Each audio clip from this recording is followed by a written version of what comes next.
Hello, my name is Paul. I'm the webmaster for the BC Mountaineering Club, and this tutorial will be for trip organizers that are adding a trip to the trip schedule. The first thing you want to do is log into the website. So I will use one of my test accounts and cut and paste the information in. Okay. Once you log in, you want to go to the trip schedule, and as a trip organizer you will see the add button. Click on that and you get the add form, and we'll start at the top and work our way down.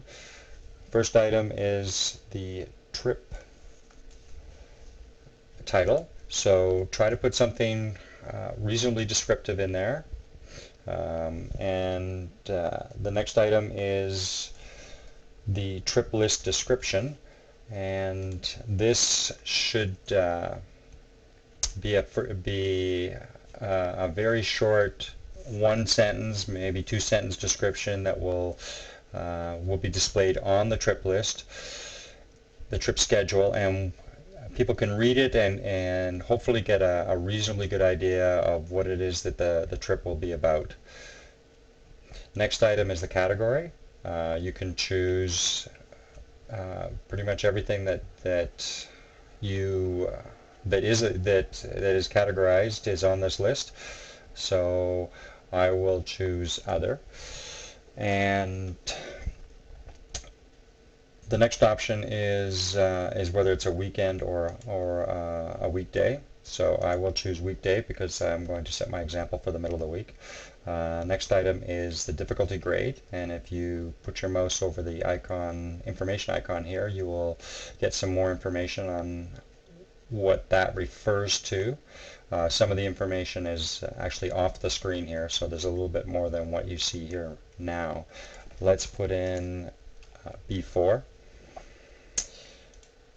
Next item is the description for the trip, and I'm going to cut and paste it in so I don't have to type it out. But this allows you to put in a full description where you can discuss the skills needed, gear requirements, travel plans. You may want to put in a link to an online resource that has maps. You can put in photos, and whatever it is that you think you need to provide for those who want to take the trip and those who will be taking the trip.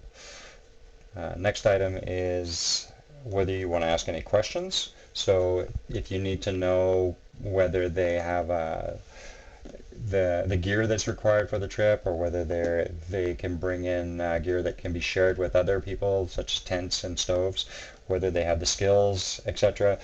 This is the spot where you can ask them up front. You can of course ask them afterwards instead, but you might find it easier to just ask these questions right away during the registration process. They will be provided these questions and given an opportunity to answer them. You will get a copy of their answer as well as themselves, so they have a record that they can refer to. And then with their answers you can decide whether they can be confirmed for the trip or not. Next item is a meeting time and place. You can leave this blank if you want. You can put in TBA for to be announced, or you can just go ahead if you know what it is and you can put in your meeting time and place. Next option is whether you want to allow guests to attend, or whether you only want BCMC members.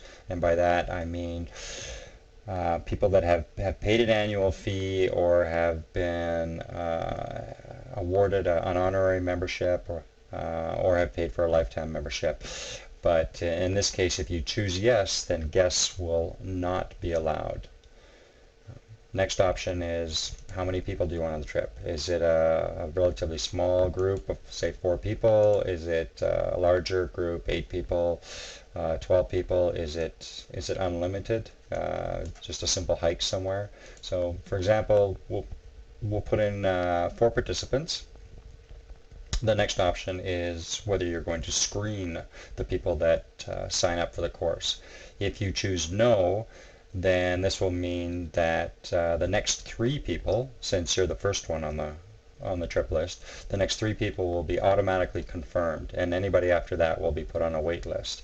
If you choose yes for screening, then you will be placed as you create this, and you will be automatically put on the confirmed list, and everybody else will be automatically put on the request list, and then it will be up to you if and when to move them either to the waiting section of the participant list or to the confirmed section of the participant list.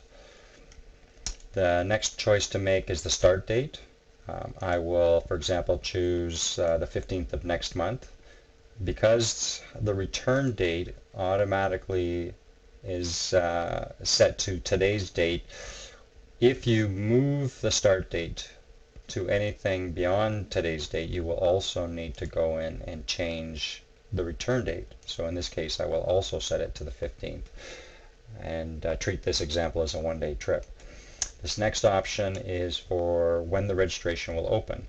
So because I've set it for the middle of next month, I've decided that in this example I will open the registration 2 weeks before the start date. So I am going to have the start date and the return date, same day of trip, on the 15th of next month, and I will have the registration open on the 1st of next month. Now, as soon as it's published, either if you have the privilege, then you can publish it yourself. If not, then the climbing organizer, the chairman will be for the climbing committee will assess it and review it and make the decision to publish it. In 99% of the cases, he does follow through and publish it, and it will go on the list right away. But it will be displayed as with the information that the registration has yet to open.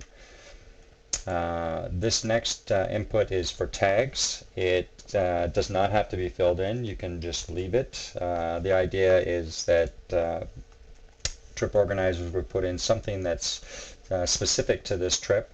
I'm going to put in help tutorial, but if it was a rock climbing trip to Squamish, then you could put in rock climbing and then a comma and then Squamish. This next section is for the contact, the user contact information, or sorry, the organizer contact information, and in this case it is my test account, and this would be your full name, so it would be your first name and your last name, and the phone number.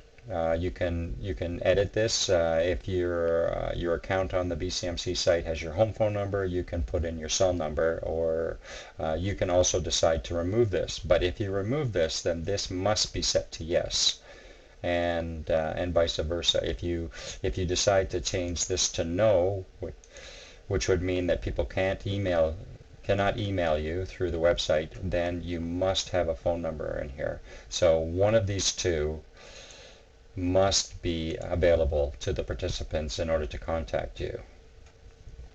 This section is for adding photos to the event description. This is for videos. This is for trip files. It could include special information. It could include a file with maybe a route map on it. When all of this is to your satisfaction, then click Submit, and if there are no errors, then this will be the next thing that you see, that you have one pending trip on your list. You could have more than one. So and then you can go to it and you can open it up if you want to do more editing. But this is what it looks like. It says right here that it has not been approved for publishing yet, and you can see the information that you've put in there, and you can, if you choose, you can click on the edit button here and you can edit it. I hope this tutorial is helpful, and please send me feedback if you think that there's anything for a basic addition to the website that you'd like to see in it. Thank you.